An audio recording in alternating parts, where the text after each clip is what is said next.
وكان في استقباله رئيس الحكومة الأخ أحمد بن بلة وأعضاء الحكومة ونواب التأسيس. وكانت فرقة من الجيش الوطني الشعبي تردد التحيات العسكرية.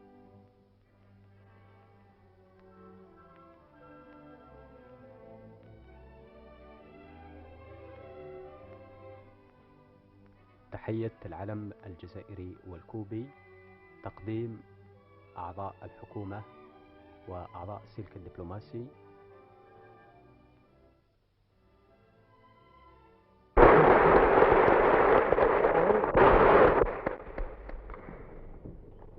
Chers frères de la République algérienne démocratique et populaire, je dois vous confesser que j'ai beaucoup hésité avant d'accepter de paraître devant vous à l'occasion d'un événement comme celui-ci.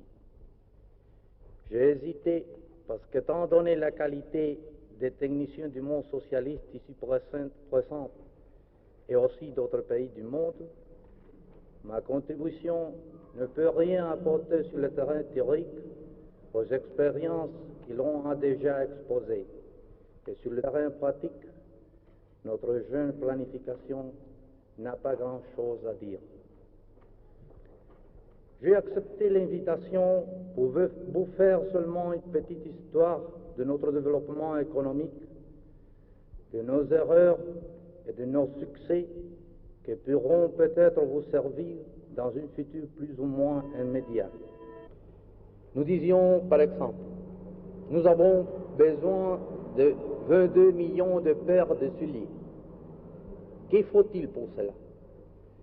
1 million de pots, tant d'ouvriers, tel rythme de production dans nos tanneries, tant de matières premières importées et tout ce qui s'ensuit. Nous avions un plan, 22 millions de paires de souliers. Nous ne pouvions pas arriver à réaliser cela. Jamais l'industrie cubaine n'avait produit plus de 10 millions de paires de chaussures. Il est vrai que la capacité de production existait. Peut-être aurions-nous trouvé les pots nécessaires. Mais cette réalisation impliquait l'existence de toute une organisation que nous n'avions pas encore. Seulement nous avions établi l'objectif final et les tâches principales de manière superficielle. Nous n'avons pas eu de pot. Il n'y avait pas de possibilité de se ravitailler en cuir. Nous n'avons pas pu approvisionner nos tanneries de manière adéquate. En définitive, le premier plan fut une manifestation de subjectivisme absolu. Il était essentiellement basé sur l'arithmétique des possibilités réelles lorsqu'elles sont considérées une à une, mais impossible à réaliser tout ensemble.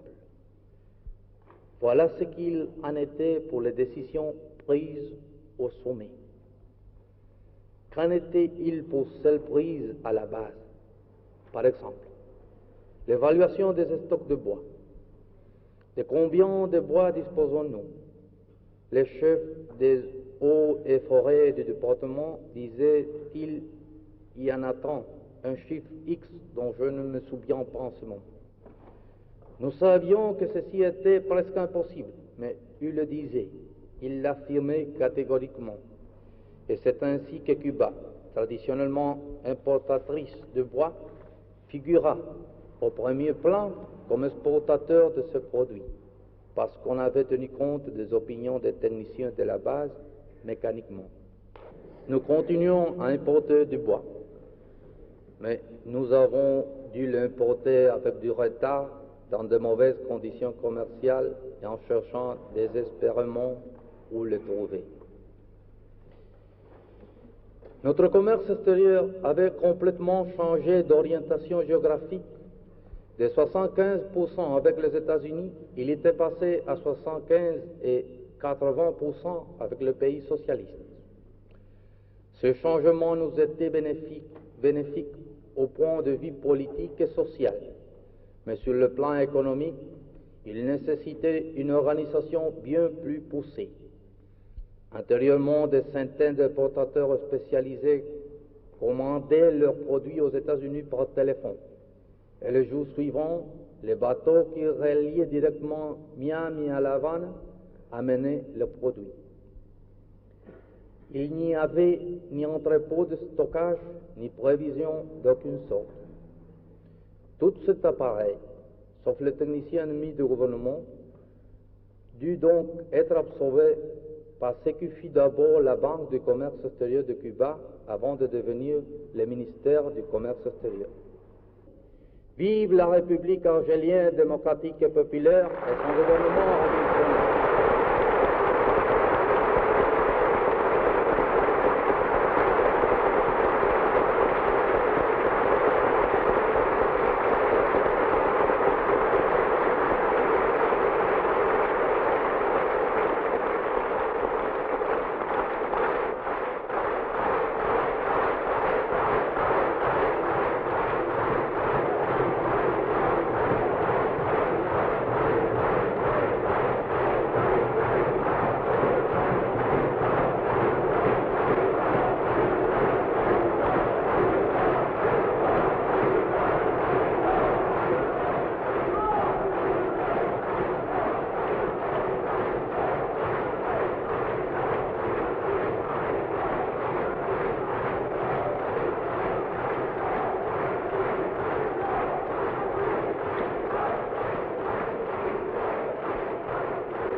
Vive l'armée nationale populaire.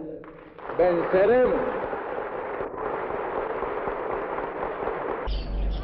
La révolution serait trop long d'expliquer tout. Et même d'expliquer tous les points de contact avec la révolution algérienne, je pense qu'il serait un peu long, un peu difficile, un peu lourd. Je pense que la principale, la chose où nous devions mettre l'accent, c'est que la base, le fond social sont les mêmes. Le problème du colonialisme, de l'impérialisme, qui pèse sur un pays, oblige à ce pays à prendre des mesures pour lutter pour sa liberté. L'impérialisme, plus ou moins, prend les mêmes contre-mesures. C'est pour ça que, malgré toutes les différences qu'il y a entre les deux peuples, les régions géographiques où ils sont placés, il y a une ressemblance plus ou moins grande, au fond. Et c'est pour ça, je pense, que nous pouvons nous entendre si bien.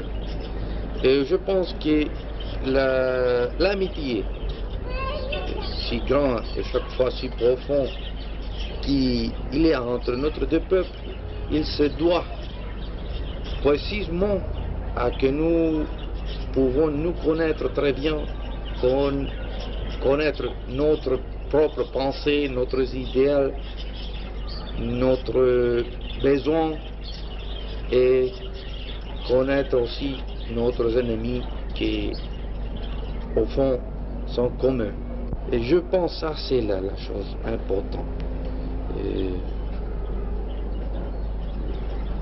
De ces connaissances, notre deux peuples ont extrait les conditions pour approfondir l'amitié.